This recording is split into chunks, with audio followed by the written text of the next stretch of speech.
The evening was humming with soft conversation and the gentle clinking of cutlery at La Scala di Notte, one of Milan's finest rooftop restaurants. Crystal chandeliers trembled with the faint breeze, gas lamps cast golden halos, and in the background, a string quartet played a slow nocturne. At a corner table near a window overlooking the city's shimmering lights sat Alessandro de Rossi, steel-gray hair, bespoke Valentino suit, and an air of quiet superiority. He was considered untouchable, a billionaire magnate with investments spanning from finance to fashion. His reputation preceded him, in boardrooms, in whispers, in fear. Across the room, Lucia Moretti moved from table to table, black hair tied back, cheeks flushed from the warm evening, eyes alert, voice soft but clear. She had grown up in a small Sicilian town. When her family fell on hard times, she had moved north, learning multiple languages in her spare hours, English, French, German, and, late nights with borrowed textbooks, Italian in its old dialectical forms. Now she served in the city's top restaurants, knowing how fragile dignity could be. At de Rossi's table, the service was punctual, the food exemplary. But halfway through his second course, a delicate sea bass with fennel and lemon foam, he frowned, summoned Lucia over with a thin smile. "Scusi," he said in Italian with an edge, "this fish is too bland. Did you hire your staff from the docks?" His words echoed in that corner. The lighting made his face sharp, his eyes glinting with condescension. Lucia's face momentarily froze. She had seen arrogance before. She had felt humiliation before. But this tone, the implication that she, a waitress, was beneath correction, was laughable. She steadied her voice. "Am I scusi, signore?" she replied politely, voice gentle. "If I may, I'll ask the chef to adjust the seasoning. Would you prefer more herbs, or perhaps a different sauce entirely?" He waved her off. "No, no, save your excuses. I expect perfection, always." She bowed her head, turned away, and hurried to the kitchen. In the back, the head chef raised an eyebrow. Lucia whispered the complaint, then asked quietly, "Do you want me to bring your own sauce so he's satisfied, or make it anew?" The chef nodded curtly. She returned with a subtle, balanced sauce of lemon, basil, and crushed pink peppercorns, enough to accent the fish but not mask it. Moments later, Lucia returned to his table, placed the plate gently, and said, "Ecco, signore, I hope this is more to your liking." De Rossi picked up his fork with a theatrical flourish, tasted.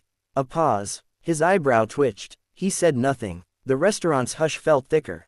Waiters slowed in their steps. The quartet's lull felt more poignant. Then he looked up. "Better," he said curtly. Lucia inclined her head and moved away, but before she reached the service station, he called after her. "Tell me something, ragazza, you speak Italian quite well. From where are you?" Her heart pounded. He was testing her. If she stammered or lied, his scorn would deepen. She turned, stepped back. In fluent, crisp Tuscan Italian, flawless, confident, she answered. "Sono nata in Sicilia, signore, ma ho studiato lettere alla Università di Palermo. Parlo l'italiano antico, il dialetto, e molte lingue straniere, per servire meglio I clienti, non per vantarmi." A stir rippled across the nearby tables. Some heads turned. Guests perked ears. De Rossi's face lost its smugness for a moment, his lips pressed together. He cleared his throat. "Is that so?" His voice had a brittle edge. Lucia smiled faintly, respectfully, but her eyes were steady. "Sì, signore, ho creduto sempre che dignità non si misura dal lavoro, ma dal modo in cui lo fai. E che chi disprezza, un altro per la sua posizione, mostra la propria povertà di animo." A murmur swept through the room. Many glances flicked to de Rossi's table, powerful man, humbled by a waitress. His cheeks colored, the first time a complaint had ever struck him so clearly. He leaned back, clutching his napkin. The quartet's violins hesitated mid-note, as if waiting. He tried a smirk, but it faltered. He said brusquely, "You are eloquent, I'll give you that. But still, I am paying for excellence. Do not lecture me." Lucia nodded. "Non intendevo predicare, solo ribadire che chi eleva gli altri non tem la propria umiltà. Se decidere altro, signore, sarò lieta di assisterla." With that she bowed and withdrew. The rest of the dinner passed with cold restraint. De Rossi ate slowly, avoided eye contact, withdrew into himself. Later, as guests lingered over dessert or after dinner drinks, de Rossi remained at his table, silent. Lucia, on her rounds, paused near a pillar, watching discreetly. The tension in the air was taut. Suddenly, Derossi stood. He placed a crisp business card on the table, beckoned Lucia back. Waitstaff froze in mid-service. Lucia approached, heart thumping. He cleared his throat. "Miss Moretti, may I speak with you, privately?" His voice lacked its earlier ferocity, there was a tremor. Lucia felt something shift, perhaps regret, or amazement, or pride.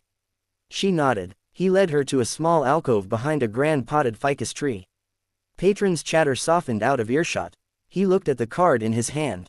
"I apologize," he began haltingly. "For my words, I allowed arrogance, something I thought was power, to get the better of me." His eyes, usually steely, were uncertain now.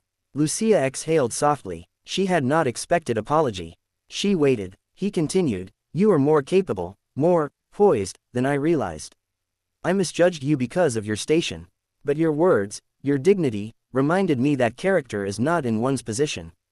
He paused. "I would like you to join my foundation's cultural outreach program. I manage translation and language training.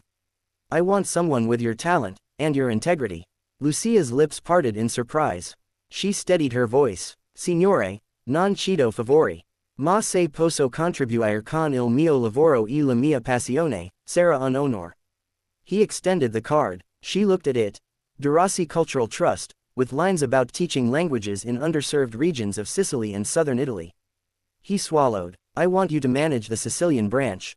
It's underused, undervalued, but I believe you could bring life to it." Lucia's chest tightened. This was unexpected, humbling, hopeful. She accepted the card politely, bowed her head. "Grazie, signore, la farò sapere." She stepped away, leaving him in that alcove, silent and unsettled. Back in the main dining room, whispers circulated. Patrons exchanged glances. The billionaire humbled, the waitress dignified. The perception rippled. When Lucia resumed her service, guests watched her with new respect. Her carriage changed not, she was the same, but the weight of eyes upon her altered the space. Derossi finished his wine, left without a word. Outside, the city lights glowed. Lucia gathered her apron, policed stray crumbs, then stepped out for a breath of night air on the terrace. She closed her eyes and let the breeze stir her hair. Inside, in his sleek limousine, Derossi stared at her card in the dim light.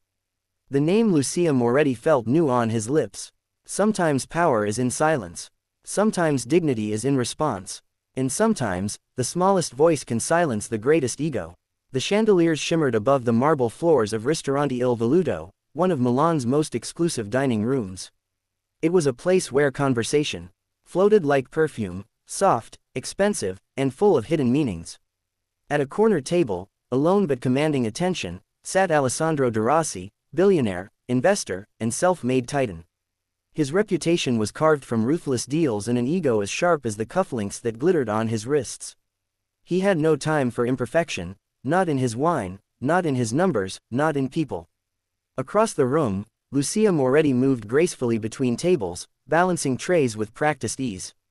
27, born in Sicily, she had come north chasing dreams that did not fit in her seaside hometown. Her eyes, dark and thoughtful, carried the kind of quiet determination that life's hardships forge. She spoke softly, smiled easily, and noticed everything, from a chipped wineglass to a guest's fleeting frown. When Derossi's plate arrived, a delicate halibut in saffron sauce, Lucia approached his table with her usual warmth. "Buonasera, signore," she said. "Your main course. I hope it's to your liking." He glanced up briefly, barely acknowledging her. "We'll see." Lucia stepped back, folding her hands. Derossi took a single bite, set his fork down, and frowned. The gesture was small but deliberate, a signal that the night had taken a turn. "Waitress," he said in clipped Italian, his tone like a whip, "does this taste like something you'd serve to a man who owns half the city?" The words were quiet but cut through the air. A nearby couple stopped whispering. Lucia blinked, startled. "Am I dispious, signore?" she said gently. "Would you prefer another dish?" "I can," he interrupted, smirking. "Maybe you should taste it first." "Oh, but perhaps that's above your station." The restaurant froze around them. The insult hung in the air like smoke. Lucia felt her stomach twist. She had dealt with arrogant customers before, but not like this. Derossi's tone wasn't frustration, it was contempt. For a heartbeat, she considered apologizing again, smoothing over the moment, as always. But something inside her stirred, something tired of being small in front of men like him. Her voice, when she spoke again, was calm but steady. "Forgive me, signore," she said in flawless Italian, her accent suddenly more refined, educated, the kind of tone reserved for scholars and diplomats. Perhaps the chef's art doesn't meet the palate of one so accustomed to tasting power. The silence deepened. Even the pianist hesitated mid-note. Derossi's eyes narrowed. He had not expected resistance, much less in his own language, his perfect language, from someone he assumed unworthy of it. Lucia met his gaze. "I studied linguistics at the University of Palermo," she continued softly. "I've worked hard to speak as beautifully as I can, even to those who don't listen." Her words weren't sharp, but they landed with precision. Around them, diners pretended not to eavesdrop. Derossi leaned back, jaw tightening. "Are you lecturing me?" Lucia shook her head. "No, signore. I'm only reminding you that respect is a language, too." The tension cracked like thunder. For the first time, Derossi had no reply. He stared at her, this waitress who spoke Italian like a professor and carried herself with quiet dignity, and saw not defiance but strength. Lucia inclined her head. "I'll bring you another plate, signore." She turned and walked away, leaving him in a silence louder than any argument. When she disappeared into the kitchen, Derossi stared down at his untouched halibut, his reflection rippling in the golden sauce. For a man used to commanding rooms, he felt strangely small. And though he didn't yet understand why, he could still hear her voice in his head, every word precise, every syllable a mirror.